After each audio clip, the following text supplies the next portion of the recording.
makes the one-timer. Now a shot, score, up go, and Massachusetts takes the lead. Welcome back to the NewMass Minute. It's been a beat. We apologize. A busy time of year as the Minutemen go into their winter break, so to speak. We're going to talk about the first half of the hockey season and a lot to cover. Thanks so much for making us a part of your day. My name's Jay Burnham, voice of the Minutemen, alongside my broadcast partner, Nathan Strauss. Nathan, here we are, 8-7-2 for the Minutemen, first half of the year, 2-5-2 in conference play. Those are the overarching numbers, but one of the reasons why we didn't have a show last week is because it was a disjointed weekend against BU, where the Minutemen came out on top on the road against a top-ranked BU Terriers team.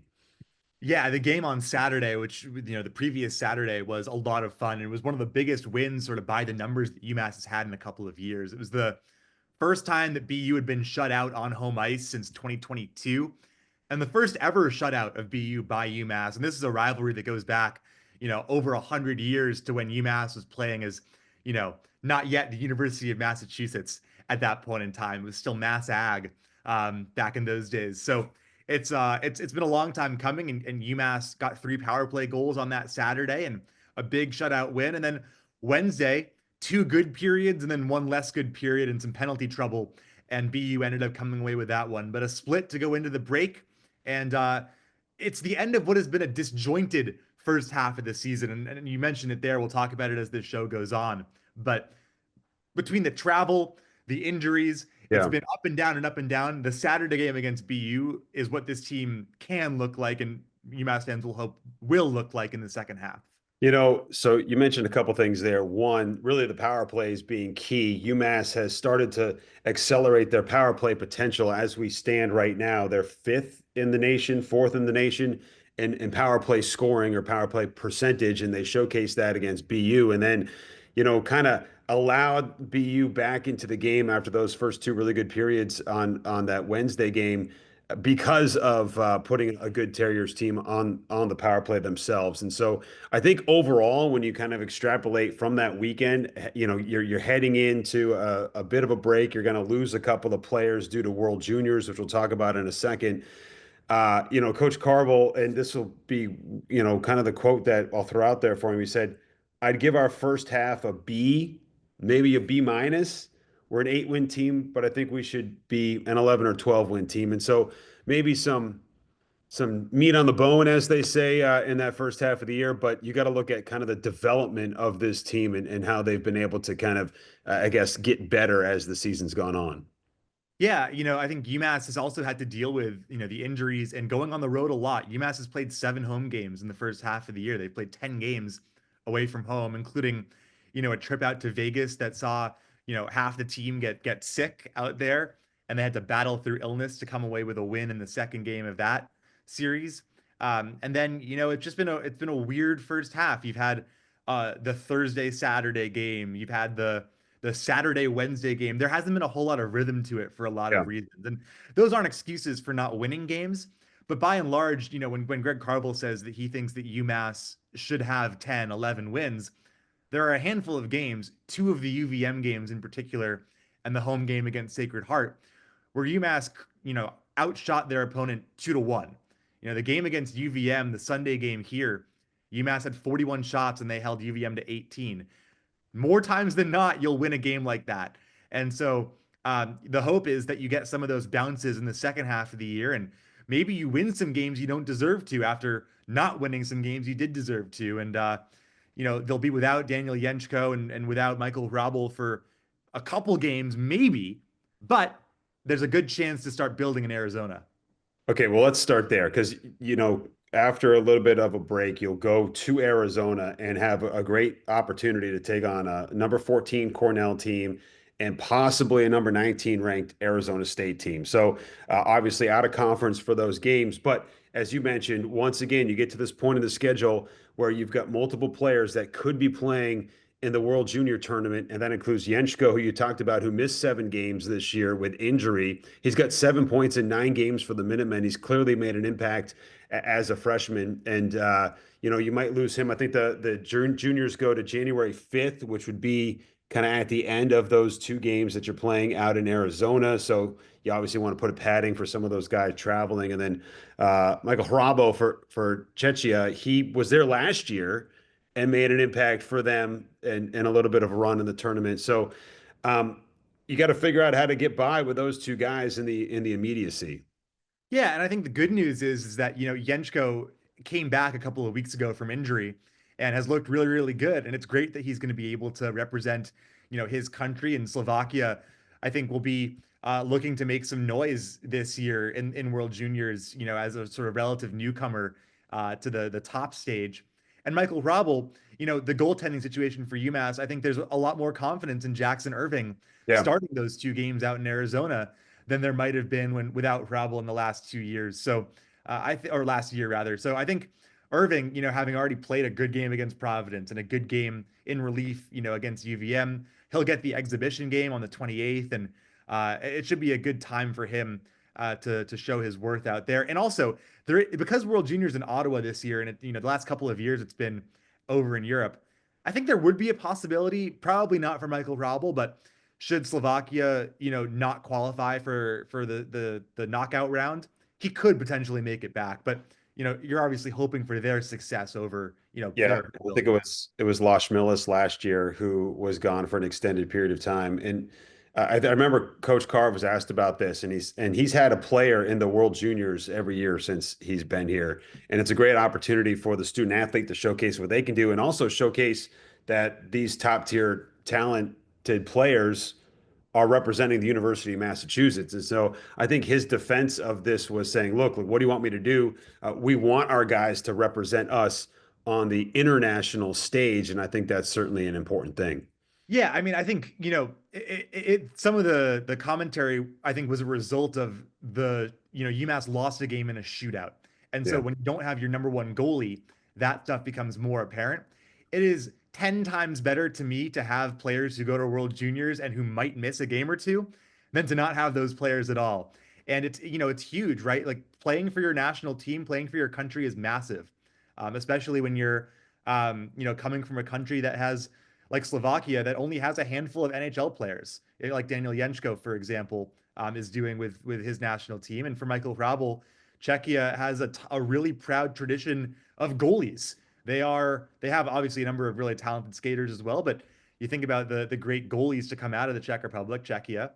It means a great deal for them. So at the end of the day, like there's no one game or two games, and there's no one player who's responsible for a win or a loss. And it's great to be able to see them play on the international stage. Okay, we're gonna get to some of our favorite plays, moments from the first half of the season. I want to touch upon kind of the first half synopsis for you. What are a few of the highlights and places, maybe individual growth for some guys, or some moments that really stood out to you? Not counting the specific moments, but the actual development of some of this young talent. I mean, I think Cole O'Hara is probably the first place to start right now. He's coming into today amongst the leaders in the country in points, and he's someone who hadn't put up a lot of points in his first 2 years at UMass and was kind of trying to figure out his role. But it was really clear, I think, from day one that he was a different kind of player this year. And you know, after the Sacred Heart series, which was I think 6 games into the year, he was leading the country in points, and he's kind of stuck with it ever since then. He's got 4 multi-point games this year, but all 4 of those multi-point games, he's had either 3 or 4 points in. So he's been really impactful, and also I think really growing as a leader, which is something that Greg Carville has talked about. Yeah. And I know in that second game against BU in the loss, a couple of tough penalties that were taken by the young defensive back end there, but those are sort of some of the growing pains that you have. And I think, and what they've been able to do this year, and kind of trial by fire, really, especially with all the injuries that you mentioned. UMass have been shorthanded in some of those instances. And so I think the second half of the year, I think you're just going to continue to see guys like Larry Keenan continue to develop into what they think he can be. Yeah, and I think UMass this year they integrated 3 first-year defensemen in Delelche, Keenan, and Finn Loftus primarily, but then also Lucas Olvestad, who came in and he's hit the ground running, but he's also still new to the system. So really, 4 of your 6, your top 6, 4 of your 7 with Kennedy O'Connor are new to the system, and there were growing pains without a doubt. The Yeah. Sacred Heart game and maybe the Yukon game, but they're really coming along. Del Elche has been really good, especially in the second half of this season.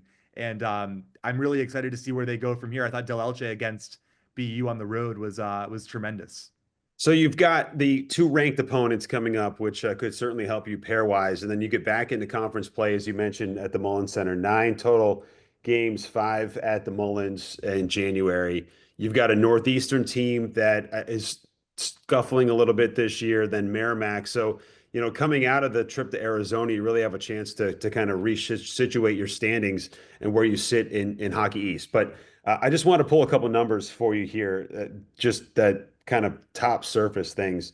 Both Les Schmillis and Lucas Mercury are top 30 in the country in faceoffs won. They're literally right next to each other in terms of their abilities to win faceoff. And then I mentioned the power play, fourth in the country in power play percentage for UMass. And then Idar Suniev just 2 off the lead in goals scored behind a guy named Leonard at BC. So, I think there's quite a bit there for Massachusetts. And, Leishmillis and Mercury being able to win the draw, I think, has just been so key for them, and it's something that just like it's a tool that you have in your shed that you can really utilize.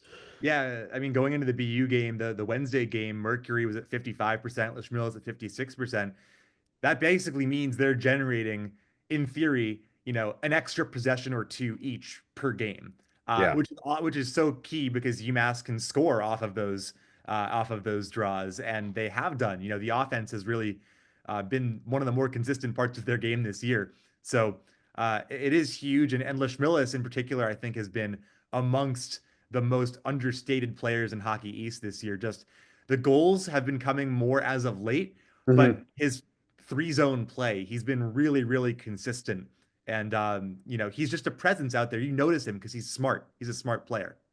All right, let's get into we'll pull some of the highlights here. Some of the top plays from the first half. I grabbed one that I added to some that you had mentioned, but let's go 5 all the way down to 1. What stands out in your mind? Well, I think there's a little bit of recency bias in this pick, but I'll start off with the Del Elche assist for Daniel Yenchko on the power play at BU. Just great play by him at the blue line, kind of shedding his defender, making him literally fall down, broken ankles, and then Yenchko's goal. That was, two first-year players combining in a big way. Yeah. Can I add here into the list that you had curated before we came on air? Idar Suniev, this is just because this was one of the games that I did. 17 seconds left against UConn. The building just going berserk as he scored to send it into OT. I just love the energy of that goal and the fact that UMass has continued to prove that when they get that extra attacker, whether it be in the power play or the empty net situation, they are relentless in attacking the net. And Suniev was able to get one in with 17 seconds left. And then I'll follow that up with the shootout winner from that game as well, There we because go. or not the shootout winner, but Don Lishmillis, who starts off that shootout. Lucas Mercury gets the winner, Yeah. but Lishmillis does the Kucherov, and instead of shooting the puck, lets it go off his stick, and kind of uses his legs to fake out the goalie. And It's some debated on purpose, not on purpose. it Yeah. was on purpose. It was Yeah. 100% on purpose. And I asked Greg Carvel the next day if that was something that he knew he would do, and Coach Carvel said, "Why do you think I put him first?" So score one for Don Lishmillis in the shootout. All right. And then a couple of saves, one for each goaltender. Yeah, the big save by Michael Robel in the early stages of BU really helped set the tone and keep the 0 on the board.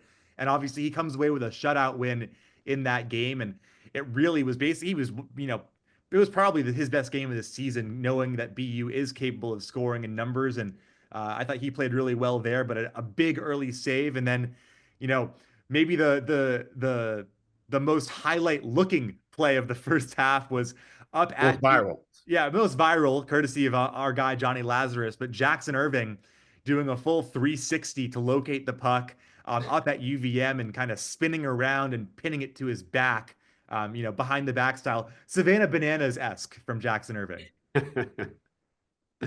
Banana ball on the ice. Exactly. All right. All right. Some fun times in the first half. Again, you're hoping for a little momentum, to start out the second half, but don't panic you got tough competition to start out in Arizona. You'll be out there, my friend, and we'll check in with you from the tournament, see how things Yeah. go. Yeah, it should be a lot of fun. And UMass 20th in pairwise right now. That's, the bubble is 16. The bubble is, 13 to 16. So all it takes is one or two wins, and all of a sudden you're inside that cut line, and every game matters. So it should be a lot of So fun here in really the good second half. chance especially if you get Arizona State in that second game. Yeah, I think you just got to keep pushing. And it should be a lot of fun. There's going to be a lot at stake, I think, in every game in the second half.